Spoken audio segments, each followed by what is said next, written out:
आपका हमारे YouTube channel अध्ययन विज्ञान में। हम बात कर रहे हैं CBSE क्लास 10th बायोलॉजी के चैप्टर लाइफ प्रोसेस पे, और ये लाइफ प्रोसेस का हमारा छठा लेक्चर है। जिस किसी ने भी पहले के 5 लेक्चर्स ना देखे हों वो ऊपर दिए हुए आई बटन पे क्लिक करके पहले के 5 लेक्चर्स देख सकते हैं। हम लोग लास्ट लेक्चर डिस्कस कर रहे थे ह्यूमन डाइजेस्टिव सिस्टम, और ह्यूमन डाइजेस्टिव सिस्टम में हम लोगों ने माउथ और ईसोफेगस के बारे में बात कर लिया था। तो आज हम उसी में आगे बात करते हुए स्टार्ट करेंगे स्टोमक पे। ये जो पार्ट है, ये पार्ट क्या है? स्टोमक। हमारा जो पेट है वो क्या है? स्टोमक। मैंने बताया था कि हमारा पूरा एलिमेंट्री कैनाल में सिर्फ 2 ओपनिंग कौन कौन? माउथ और एनस। ठीक है, तो स्टोमक में अब क्या होता है? सबसे पहले स्टोमक के बारे में जानते हैं क्या होता है। ठीक है, तो यहाँ मैंने लिख रखा है स्टोमक क्या है? Stomach is a J-shaped bag-like structure। क्या है stomach? Stomach is a J-shaped bag-like organ। ठीक है, स्टोमक क्या है? J-shaped के बैग-like organ है। ठीक है, उसके बाद इसमें क्या है? इसमें मस्कुलर वॉल्स जो होते हैं, इसके जो साइड में जो मस्कुलर वॉल्स हैं, ये क्या करते हैं? ये फूड के चर्निंग में हेल्प करते हैं। ठीक है, फूड के चर्निंग में हेल्प करते हैं, मतलब फूड को पेस्ट बनाने में करते हैं। Churning of food, helps in churning of food. अभी चर्निंग ऑफ फूड का मतलब क्या होता है? तो चर्निंग ऑफ फूड का मतलब होता है कि फूड को क्या पेस्ट जैसा बना देते हैं। ठीक है, हमारे माउथ में क्या हो रहा था? उस फूड का ग्राइंडिंग हो रहा था। ठीक है, और पेट में जाने के बाद क्या होगा? उस फूड का चर्निंग होगा, पूरा पेस्ट जैसा बन जाएगा। ठीक है, अब यहाँ पे फूड का चर्निंग हो गया। ठीक, उसके बाद क्या होता है कि स्टोमक के जो वॉल्स होते हैं, ठीक है, उन वॉल से सीक्रेट होता है हाइड्रोक्लोरिक एसिड। क्या सीक्रेट होता है? Secrets HCl। तो ये लिखा है मैंने, walls of stomach secrets HCl। HCl मतलब हाइड्रोक्लोरिक एसिड। ठीक है, तो वॉल स्टोमक के वॉल से सीक्रेट होता है हाइड्रोक्लोरिक एसिड, और ये क्या करता है? ये फूड में जो जर्म्स प्रेजेंट होते हैं उनको मार देता है। तो ये लिखा है मैंने, walls of stomach secrets HCl which kills germs present in the food। kills germs present in the food। ठीक है, क्या करता है HCl? kills germs present in the food। उसके बाद HCl का एक और काम है, HCl also make medium inside the stomach acidic which is necessary for gastric enzymes to work। ठीक है, makes medium inside stomach acidic necessary for gastric enzymes to work। अब जो गैस्ट्रिक एंजाइम्स, जो एंजाइम्स डाइजेस्टिव सिस्टम में, stomach में जो enzymes secret होते हैं, उन एंजाइम्स को सही तरीके से काम करने के लिए एसिडिक मीडियम की जरूरत होती है। और ये एसिडिक मीडियम कौन प्रोवाइड करता है? ये acidic medium hydrochloric acid provide करता है, जो कि स्टोमक के वॉल से सीक्रेट किया जाता है। ठीक है, समझ में आ गया? अभी तक मैंने क्या बताया? स्टोमक J-shaped बैग-लाइक ऑर्गन होता है। ठीक है, दूसरा मैंने क्या बताया कि इसके जो मस्कुलर वॉल्स होते हैं ये क्या करते हैं? ये फूड के चर्निंग में हेल्प करते हैं, मतलब फूड को पेस्ट बनाने में हेल्प करते हैं। ठीक, उसके बाद मैंने क्या बताया कि इसके वॉल्स से क्या होता है? इसके वॉल से हाइड्रोक्लोरिक एसिड सीक्रेट होता है, और ये हाइड्रोक्लोरिक एसिड क्या करता है? फूड में जो जर्म्स प्रेजेंट है उनको मार देता है। ठीक, उसके बाद इस HCl का, इस हाइड्रोक्लोरिक एसिड का एक और काम है। क्या काम है? कि वो गैस्ट्रिक एंजाइम्स के फंक्शन करने के लिए जो एसिडिक मीडियम होता है, वो एसिडिक मीडियम कौन प्रोवाइड कर रहा है? तो हाइड्रोक्लोरिक एसिड प्रोवाइड कर रहा है। तो स्टोमक के इनसाइड एसिडिक मीडियम के लिए कौन जिम्मेदार है? Hydrochloric acid. और ये नेसेसरी क्यों है? ये नेसेसरी है ताकि गैस्ट्रिक एंजाइम्स अपना काम कर सके। ठीक है, उसके बाद जो एंजाइम सीक्रेट होते हैं उनमें एक है पेप्सिन और एक है म्यूकस। ठीक है, पेप्सिन क्या होता है? पेप्सिन एंजाइम क्या करता है? Partial digestion of protein. जो फूड में डाइजेशन ऑफ प्रोटीन कौन करता है? स्टोमक के अंदर प्रोटीन का डाइजेशन करता है पेप्सिन। ठीक है, तो पेप्सिन का क्या काम है? Partial digestion of protein. याद रखना, पार्शियल डाइजेशन ऑफ प्रोटीन ये कौन करेगा?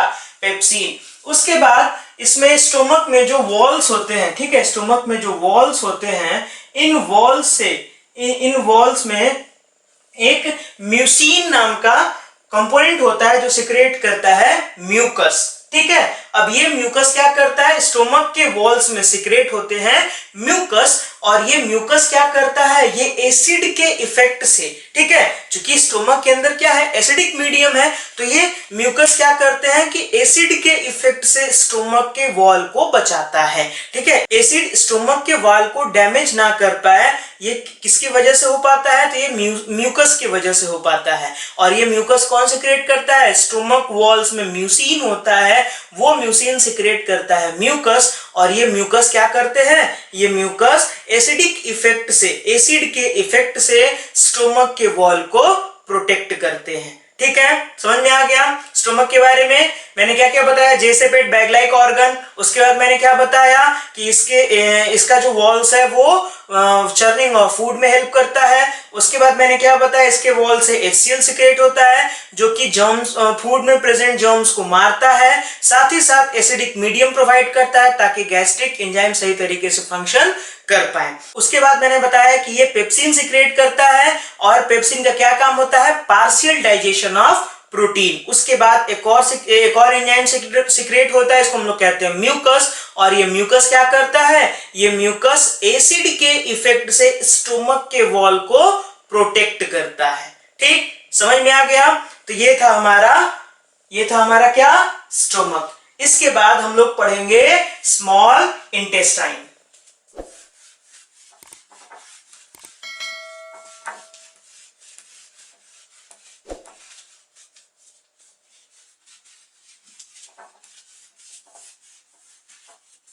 हाँ, तो स्टोमक के बाद हम लोग पढ़ रहे हैं स्मॉल इंटेस्टाइन। क्या पढ़ रहे हैं, स्मॉल इंटेस्टाइन। ये जो कॉइल्ड पार्ट है, ठीक है, ये जो ट्यूब लाइक कॉइल्ड स्ट्रक्चर है, यही है हमारा स्मॉल इंटेस्टाइन, ठीक है, ये स्मॉल इंटेस्टाइन, ठीक है। अब स्मॉल इंटेस्टाइन के बारे में पढ़ते हैं, पहले मैंने क्या क्या लिखा है, ठीक है। तो सबसे पहले मैंने लिखा कॉइल्ड ट्यूब लाइक स्ट्रक्चर, ठीक है। ये क्या है, ये कॉइल्ड ट्यूब लाइक स्ट्रक्चर है, ठीक। स्टोमक के बाद क्या, स्मॉल इंटेस्टाइन, और स्मॉल इंटेस्टाइन क्या है, ये कॉइल्ड ट्यूब लाइक स्ट्रक्चर होता है। एक्चुअली नाम से कहीं मत सोचना कि स्मॉल इंटेस्टाइन लेंथ में छोटा है, ये स्मॉल इंटेस्टाइन लेंथ में लार्ज इंटेस्टाइन से बहुत बड़ा होता है, लेकिन इसका नाम स्मॉल इंटेस्टाइन पड़ा है इसके क्रॉस सेक्शन एरिया के वजह से। इसका जो क्रॉस सेक्शन एरिया होता है, ये जो क्रॉस सेक्शन एरिया होता है, ये मान लो स्मॉल इंटेस्टाइन है, तो ये जो ट्यूब है, इस ट्यूब का जो क्रॉस सेक्शन एरिया है, ये स्मॉल इंटेस्टाइन का छोटा होता है और लार्ज इंटेस्टाइन का बड़ा होता है, ठीक है। लार्ज इंटेस्टाइन का ये क्रॉस सेक्शन जो होता है, area of cross section large intestine का बड़ा होता है, इसलिए इसको हम लार्ज इंटेस्टाइन कहते हैं, और स्मॉल इंटेस्टाइन का छोटा होता है, तो इसलिए हम इसको स्मॉल इंटेस्टाइन कहते हैं, ठीक है। तो ये चीज याद रखना कि स्मॉल इंटेस्टाइन लार्ज इंटेस्टाइन से लेंथ में बड़ा है, ठीक है। उसके बाद सेकेंड पॉइंट मैंने क्या लिखा, its job is to absorb most of the nutrients from food by help of small finger like projections called villi, ठीक है। क्या है, absorb most of the nutrients, ठीक है। अब देखो स्मॉल इंटेस्टाइन का क्या काम है। स्मॉल इंटेस्टाइन यहाँ से जो फूड आया डाइजेशन के बाद, मैंने बताया था कि स्मॉल इंटेस्टाइन में क्या होता है, एब्जॉर्प्शन होता है, ठीक है। तो यहाँ पे इस स्मॉल इंटेस्टाइन का काम है absorption of nutrients present in food. जो फूड हम कंज्यूम किए, उस फूड में जो न्यूट्रिएंट्स है, वो न्यूट्रिएंट्स कहाँ जाके एब्जॉर्ब हो गए, तो वो न्यूट्रिएंट्स इस स्मॉल इंटेस्टाइन में एब्जॉर्ब होते हैं by the help of a finger like projection called villi। इस स्मॉल इंटेस्टाइन के अंदर में, ये जो स्मॉल इंटेस्टाइन है मान लो, इसके अंदर में एक स्मॉल फिंगर लाइक प्रोजेक्शंस होते हैं, कुछ ऐसे होते हैं, ठीक है।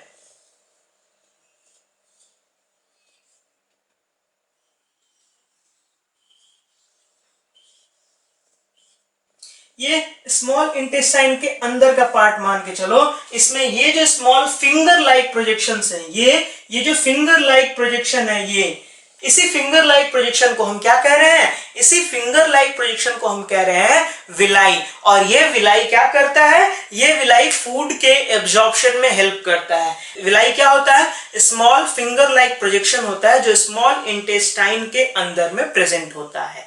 ठीक है, अब ये क्या करता है, ये जो न्यूट्रिएंट्स हैं, जो फूड जा रहा है स्मॉल इंटेस्टाइन से जो पास हो रहा है, उस फूड में जो न्यूट्रिएंट्स प्रेजेंट हैं उन न्यूट्रिएंट्स का ये एब्जॉर्प्शन करेगा। ठीक है, उसके बाद ये एक और काम करता है कि ये जो स्मॉल इंटेस्टाइन है उसके सरफेस एरिया को इंक्रीज करता है, और जो स्मॉल इंटेस्टाइन में जब फूड आता है तो वो फूड लंबे समय तक स्मॉल इंटेस्टाइन में रह पाए ताकि मैक्सिमम एब्जॉर्प्शन हो पाए। ये काम भी कौन करता है, ये काम करता है विलाई। ठीक है, तो विलाई क्या क्या किया, सबसे पहले तो विलाई सरफेस एरिया को बढ़ाया, दूसरा फूड को मैक्सिमम ड्यूरेशन तक स्मॉल इंटेस्टाइन में रखा ताकि उस फूड से मैक्सिमम न्यूट्रिएंट्स का एब्जॉर्प्शन हो सके।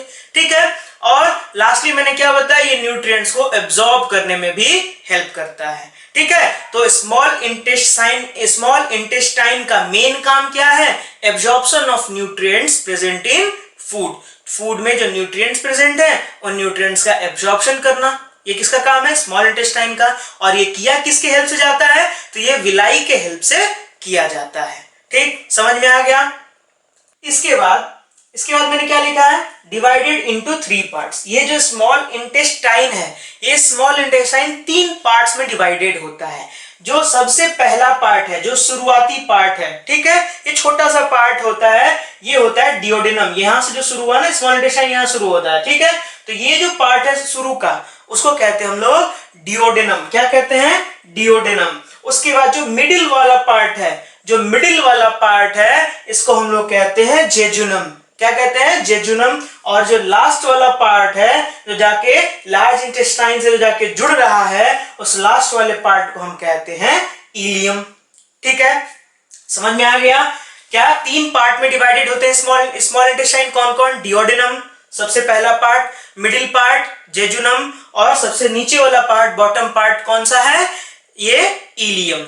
डिओडेनम में क्या होता है, यहां से एब्जॉर्प्शन स्टार्ट होता है। डिओडेनम में क्या होता है, यहां पे एब्जॉर्प्शन के लिए फूड को प्रिपेयर कर दिया जाता है। और साथ ही साथ यहां पे क्या होता है कि यहां पे बाइल जूस जो कि लीवर में सिक्रेट होता है, ठीक है, बाइल जूस और पैनक्रियाटिक जूस जो पैनक्रियास के द्वारा सिक्रेट किया जाता है, वो दोनों आके फूड से मिलते हैं। कहां पे, डिओडेनम में ही मिलते हैं। ठीक है, तो डिओडेनम में क्या, mixing of bile juice and pancreatic juice. साथ ही साथ यहाँ पे क्या होता है, यहाँ पे फूड को एब्जॉर्प्शन के लिए प्रिपेयर किया जाता है।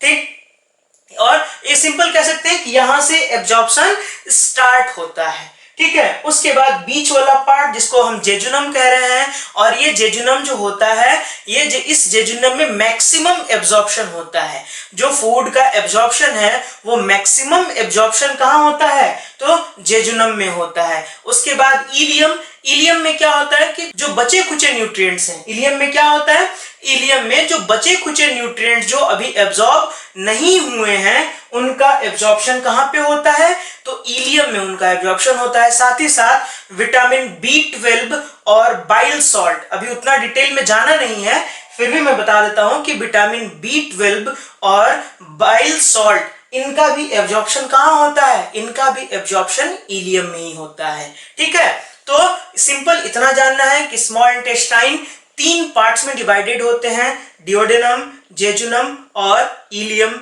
डिओडेनम में क्या होता है, यहाँ एब्जॉर्प्शन स्टार्ट होता है, और बाइल जूस और पैनक्रियाटिक जूस फूड के साथ मिक्स होता है। ठीक है, उसके बाद और बीच वाले पार्ट को हम कह रहे हैं जेजुनम। यहाँ पे मैक्सिमम एब्जॉर्प्शन फूड से न्यूट्रिएंट्स का मैक्सिमम एब्जॉर्प्शन कहाँ पे होता है, जेजुनम में होता है। और बचे खुचे न्यूट्रिएंट जिनका एब्जॉर्प्शन नहीं हो पाया है, उन न्यूट्रिएंट्स का एब्जॉर्प्शन कहाँ होता है, तो इलियम में होता है। ठीक, समझ में आ गया। तो मैंने स्मॉल इंटेस्टाइन के बारे में क्या क्या बताया, मैंने स्मॉल इंटेस्टाइन के बारे में बताया कि स्मॉल इंटेस्टाइन क्या है, कॉइल्ड ट्यूब लाइक स्ट्रक्चर होता है। ये लार्ज इंटेस्टाइन से लेंथ में बड़ा होता है। उसके बाद मैंने बताया कि ये 3 पार्ट्स में डिवाइडेड होता है, डिओडेनम, इलियम और जेजुनम। 3 पार्ट्स में सबसे पहला होता है डिओडेनम, मिडिल पार्ट होता है जेजुनम और सबसे बॉटम वाला पार्ट होता है इलियम, जो किससे जुड़ा होता है, लार्ज इंटेस्टाइन से जुड़ा होता है। ठीक है, उसके बाद मैंने बताया कि स्मॉल इंटेस्टाइन का मेन फंक्शन क्या है। इसका मेन फंक्शन है एब्जॉर्प्शन ऑफ न्यूट्रिएंट्स, और ये किसके हेल्प से किया जाता है, ये small finger like projection villi, ठीक है, small finger like projection called villi, villi के हेल्प से किया जाता है। विलाई क्या होते हैं, स्मॉल फिंगर लाइक प्रोजेक्शंस होते हैं जो स्मॉल इंटेस्टाइन के अंदर प्रेजेंट होते हैं। ठीक है, ये क्या करते हैं, ये सरफेस एरिया, स्मॉल इंटेस्टाइन का सरफेस एरिया बढ़ाते हैं, साथ ही साथ फूड इनमें मैक्सिमम समय तक, स्मॉल इंटेस्टाइन में फूड मैक्सिमम समय तक रह सके, ये भी करते हैं कौन, ये भी होता है इन्हीं फिंगर लाइक प्रोजेक्शंस के वजह से। ठीक है, अब इसके बाद फूड कहां जाएगा, अब यहाँ पे कह दो इलियम आते आते हम कह सकते हैं कि फूड का डाइजेशन खत्म हो चुका, डाइजेशन एब्जॉर्प्शन सब खत्म हो चुका। अब इसके बाद जो लार्ज इंटेस्टाइन में जो फूड जाएगा उस फूड को अनडाइजेस्टेड फूड कह सकते हैं, वो फूड अब वहां पे डाइजेशन नहीं होगा। तो इसमें होता क्या है, जो फूड यहाँ पे आया, यहाँ पे आने के बाद फूड से सॉल्ट और वाटर को एब्जॉर्ब किया जाता है, उसके बाद ये जो अनडाइजेस्टेड फूड है कहाँ जाके रेक्टम में स्टोर हो जाता है और फिर हम लोग एनस के थ्रू इसको निकाल देते हैं बाहर। ठीक है, तो अब इसके आगे हम पढ़ते हैं, इसके आगे हम लोग को पढ़ना है लार्ज इंटेस्टाइन के बारे में।